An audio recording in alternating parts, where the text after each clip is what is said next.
atas limpahan rahmat, taufik dan karunia-Nya sehingga pada hari ini kita masih diberikan kesehatan, kekuatan untuk dapat berkumpul di tempat ini dalam rangka melaksanakan pertemuan kedua. Kita tepuk P2K2 dulu. Tepuk P2K2.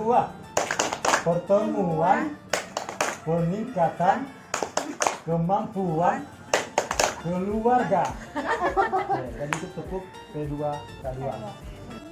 Ibu-ibu ya, masih ingat apa yang sudah kita pelajari kemarin? Tentang stunting. Stunting ya, Ibu ya? Iya. Ada yang tahu stunting itu apa itu? Ada yang bisa? Stunting itu apa Ibu? Ada yang masih ingat kemarin stunting itu apa? Tumbuh kembang anak. Tumbuh kembang anak. Selain misalnya ini ada lagi yang lain? Pendek ya, ada yang bilang pendek. Jadi stunting adalah situasi tinggi badan anak yang tidak sesuai dengan usianya. Dan kemudian ada penyebab stunting. Masih ingat penyebab stunting apa Ibu? Kurangnya asupan makanan. Kurangnya asupan makanan ya, Ibu Sis kan? Sama ya? Gizi. Selain itu, Ibu Salma, apa penyebab stunting? Lingkungan yang kotor ya, tidak imunisasi, penyebab stunting yang kemudian dampak stunting. Jadi ibu-ibu, pada hari ini kita masuk di modul 3 sesi 2. Jadi kemarin itu kita berdua sesi 1 permasalahan stunting. Jadi di hari ini modul 3 sesi 2 yaitu mendukung ibu hamil mengakses informasi dan layanan yang bukan berarti saya menggurui ibu-ibu atau mengajari ya, justru ibu-ibu yang lebih berpengalaman di sini ya. Jadi yang tadi ketahui itu yang kami sampaikan. Jadi kita pertemuan di sini ada permohonannya, ada diskusinya. Jadi yang pertama, pentingnya dukungan keluarga dan masyarakat terhadap ibu hamil. Yang kedua, mencari informasi yang tepat untuk mendukung ibu hamil. Dan yang ketiga, menyeleksi informasi mengenai kehamilan. Nah, jadi ini ibu-ibu ada yel-yel. Ketika saya bilang ibu hamil, ibu-ibu jawab, mari kita beri dukungan. Ya. Jika ibu hamil, Mari kita beri dukungan. Begini tangan. Jika ibu hamil, mari kita beri dukungan. Beri Seperti itu ya. hukuman. Hukuman. Ibu, di sini ada ibu hamil. Tidak Tidak ada ibu hamil. Belum. Atau istrinya bapak-bapak ada yang hamil. Atau mungkin tetangga atau anggota Sudah keluarga. dua, sudah. Ya. Jadi kira-kira dukungan apa yang biasanya diberikan kepada ibu hamil? Atau mungkin ada yang bisa menceritakan pengalamannya pada masa kehamilan seperti apa? Seperti apa? Ya tuh, Kesian dia mengikuti kegiatan Islam. ya tuh harus diberi asupan makanan yang bergizi untuk ibu hamil.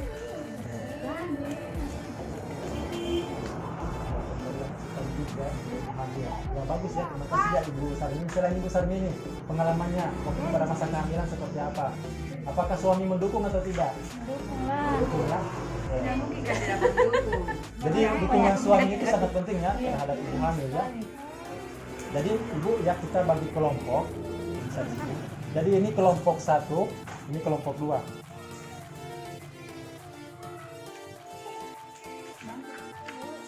Jadi kita berdiskusi ibu. Nah, untuk kelompok 1, apa yang dilakukan ketika ada anggota keluarga yang sedang hamil? Jadi di dalam anggota keluarga ya. Jadi keluarga itu bukan cuma ibu, ada anak, ada mertua, ada orang tua ya. Jadi di dalam anggota keluarga, jika ada ibu hamil ya, biasanya apa dukungan apa diberikan? Untuk kelompok 2, apa yang dilakukan ketika ada ibu hamil di masyarakat? Jadi kalau misalnya di tetangga kita ya, jadi misalnya saya sebagai pendamping, misalnya Ibu Siskawati sedang hamil, masih saya mendoakan, ya, mengunjungi si Ibu Siska ini, memberi semangat. Itu dukungan masyarakat ya. Jadi dukungan apa yang diberikan di masyarakat? Jadi kelompok 1 di anggota keluarga, kelompok 2 di masyarakat. Silakan.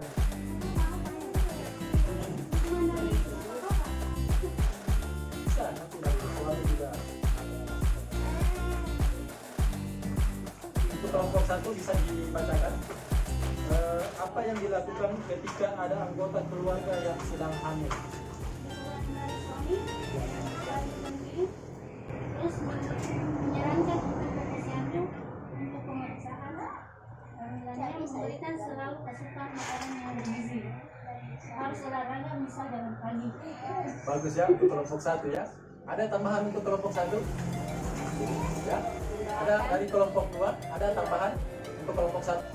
Jadi bagus ya untuk ya untuk kelompok 1 di mana suami peduli ya. Jadi ketika ibu hamil, jadi suami harus mendampingi ya, pergi ke kelas ibu hamil. Di sini ada kelas ibu hamil.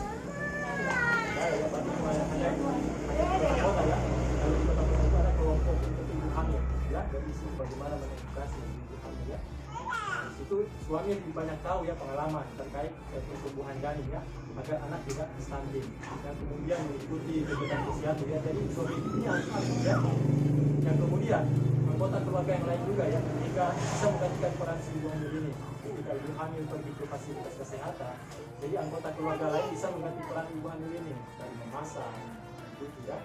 Bagus ya untuk kelompok 1. Untuk kelompok 2 bisa dibacakan apa yang dilakukan ketika ada ibu hamil di masyarakat. Silakan ibu untuk kelompok 2. Baca kolomnya. Baca. Oh, ada. Ya, silakan ibu Siska. Memberikan saran pergi ke posyandu, mendoakan ibu hamilnya. Baru bisa ada lagi ibu. Nah, itu saja. Ada tambahan untuk kelompok 2 ketika ada ibu hamil di masyarakat? Ada tambahan?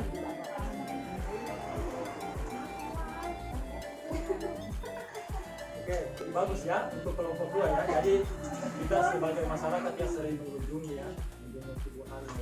Mungkin tetangga kita ada yang sedang hamil ya, mungkin kekurangannya. Jelas persalinan itu butuh ruangan juga ya. Jadi kita sebagai tetangga harus Koleo-koleongan ono. dan kemudian lingkungan juga lebih baru tempati ibu ketika ada mungkin kegiatan penyaluran atau mungkin apa ya, ketika sedang berkuliah dan ibu hamil, jadi ibu-ibu lebih mengutamakan dulu ibu hamil. Itu adalah dukungan masyarakat ya. Jadi terima kasih untuk kelompok 1, kelompok 2 ya. Tepuk salut dulu untuk ibu-ibu. Tepuk salut. Salut, salut. Salut, salut. Salut. Oke, jadi nah ini kita masuk di langkah kedua. Sini mencari informasi yang tepat untuk mendukung ibu hamil.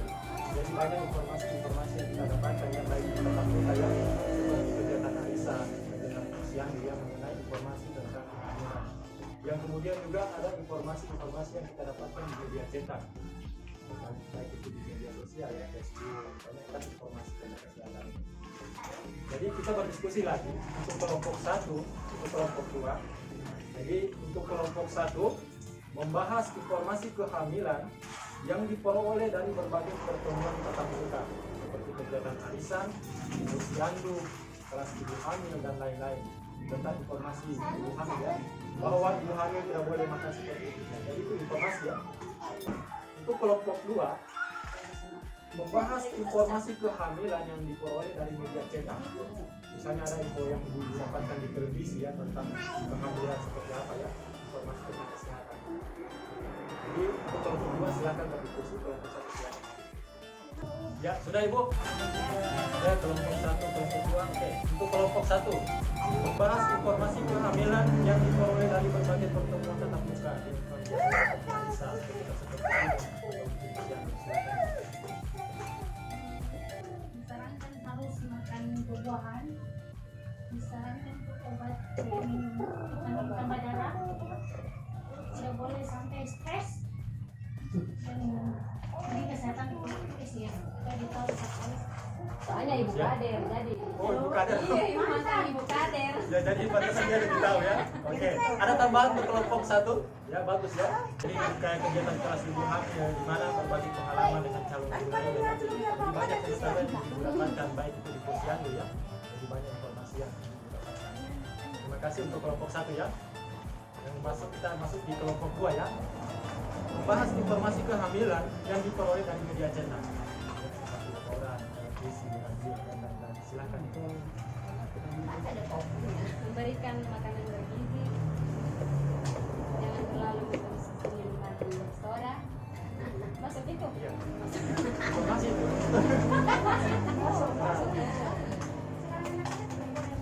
Tidak boleh tidur berlebihan. Jadi itu saja. Terima kasih ya ibu ya untuk kelompok tambahan untuk kelompok 2?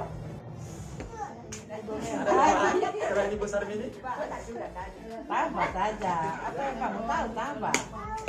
Terima kasih ya ibu-ibu yang sudah memberikan pendapat. Jadi terdapat beberapa pertemuan yang dapat dihadiri oleh ibu hamil ya, dan anggota keluarga, baik itu di kegiatan posyandu, P2K2, kelas ibu hamil dan lain-lain.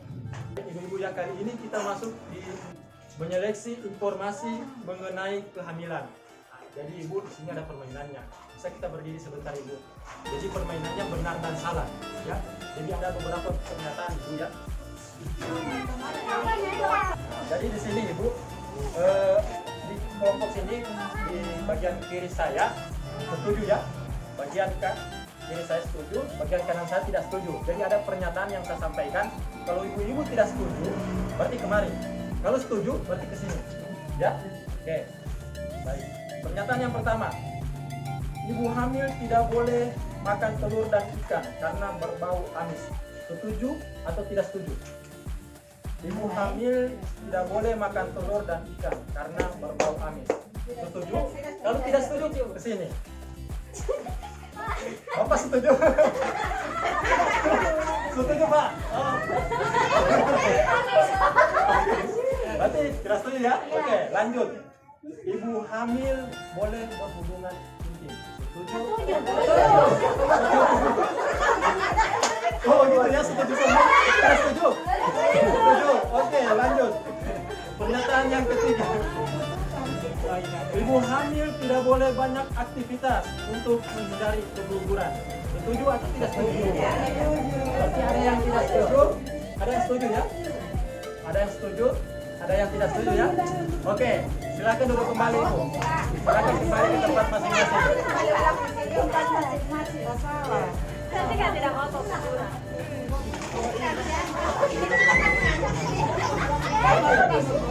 Dapat, silakan kembali.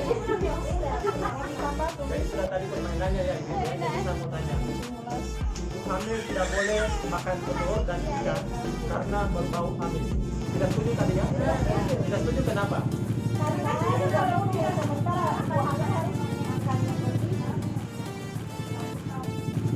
Bagus ya. Selain Ibu Sarmini, ibu yang lain ada? Atau mungkin dari bapak-bapak? Ya? Yang sudah berpengalaman. Iya, karena kan ini bawaan dari Oh begitu ya? iya. Mengidam dan begitu. Tidak setuju semua. Oke, manusia. Jadi telur dan ikan itu mengandung protein ya, ibu ya. Jadi perlu. Oke, lanjut.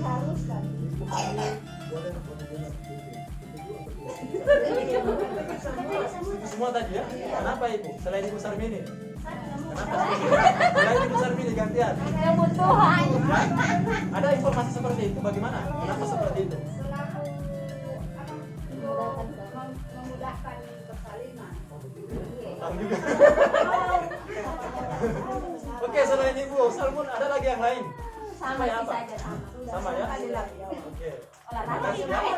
Iya, sudah memberikan pendapat. Olahraga juga itu Pak. Olahraga. Atau mungkin dari bapak-bapaknya? Siapa? Setuju tadi Pak ya? Oke. Lanjut. Yang ketiga, terakhir ya. Ibu hamil tidak boleh banyak aktivitas untuk menghindari keguguran. Ada tadi yang setuju, ada yang tidak setuju. Yang tidak setuju kenapa Ibu? Ya. Ibu hamil tidak boleh banyak aktivitas untuk menghindari keguguran. Kenapa tidak setuju? Ya. Tidak setuju karena kalau banyak aktivitas akan keguguran ya. Iya. Oke. Yang setuju kenapa Ibu? Bagaimana dengan harus olahraga? Karena kan kita harus jaga-jaga kan kalau kita hamil itu yang maksudnya kayak tidak jantung atau apa macam terlalu kan. Tidak setuju. Iya. Nah, sebenarnya bagus ya.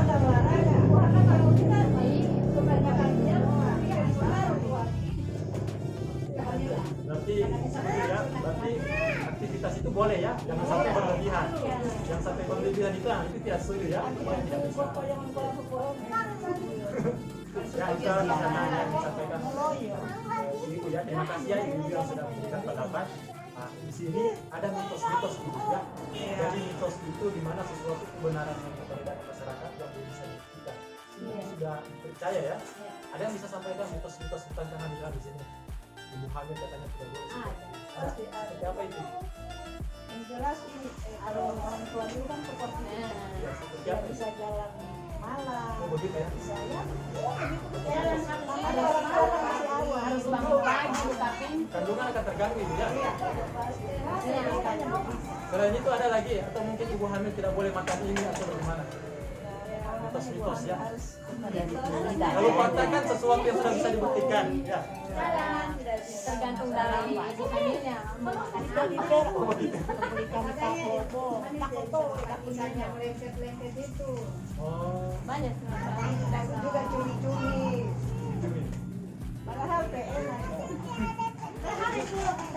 Cumi-cumi tidak bisa dengan ikan pari. Ikan pari itu ram yang lengket itu. Oh iya, itu tidak boleh ya. Biasanya kan kalau orang itu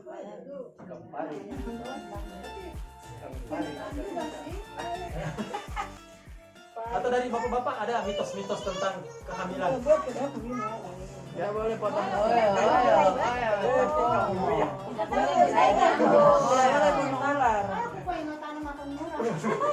Biasa orang mau makan Ya. pakai piring kecil, nah, tidak besar itu. Hari-hari. Oh gitu ya. Terima kasih ya, oke ya. Terima kasih ya ibu-ibu, bapak yang sudah memberikan pendapat ya. Jadi ibu hamil ya, ibu-ibu dan anggota keluarga perlu bijak dalam memilih dan memilah informasi. Ya, jadi banyak informasi yang beredar ya tentang informasi tentang kehamilan ya. Jadi ada yang biasanya beredar itu berita hoax, berita bohong. Jadi biasanya ibu dapatkan di media sosial baik itu di Facebook. Ketika mendengar informasi seperti itu langsung disebarkan juga. Jadi kalau bisa jangan langsung disebarkan. Jadi selidiki dulu apakah informasi ini betul-betul dari sumber terpercaya atau tidak. Ya. Oke. Jadi beberapa sumber informasi yang dimiliki ibu hamil ya dari Wikipedia. Nah ini Wikipedia juga ya. Ada Wikipedia semua satu Wikipedia. Jadi bisa terpenting ya. Wikipedia ya. Jadi itu harus dibaca. Kemudian posyandu, jadi informasi tentang kehamilan itu langsung tanyakan ke bagian kesehatan ya, baik itu bidan, baik itu dokter. Dan kemudian untuk memastikan informasi tepat atau tidak, dapat dapat bertanya pada saat mengikuti posyandu dan kelas ibu hamil. Dan yang terakhir, ibu hamil dan keluarga dapat mencari informasi dari sumber yang terpercaya seperti pemerintah dan ahli pemerintah seperti dinas kesehatan. Jadi tanyakan yang seperti itu ya. Jadi jangan percaya berita-berita hoax ya ibu ya. Jika ada berita-berita seperti itu jangan langsung disebar. Jadi ibu-ibu ya, sampai di sini dulu ya untuk pertemuan kita ya, mendukung ibu hamil mengakses informasi dari layanan yang tepat. Jadi ada beberapa langkah yang bisa kita pelajari. Insyaallah nanti kita lanjut di pertemuan berikut. Demikian pertemuan kita pada hari ini. Sampai kedua ya. Sampaikan nanti ke ibu yang lain kalau bisa hadir. Ini pertemuan tidak tiap hari ya ibu ya. Jadi lebih dan kurangnya saya mohon maaf. Wabillahi wa taufiq wal hidayah. Wassalamualaikum warahmatullahi wabarakatuh.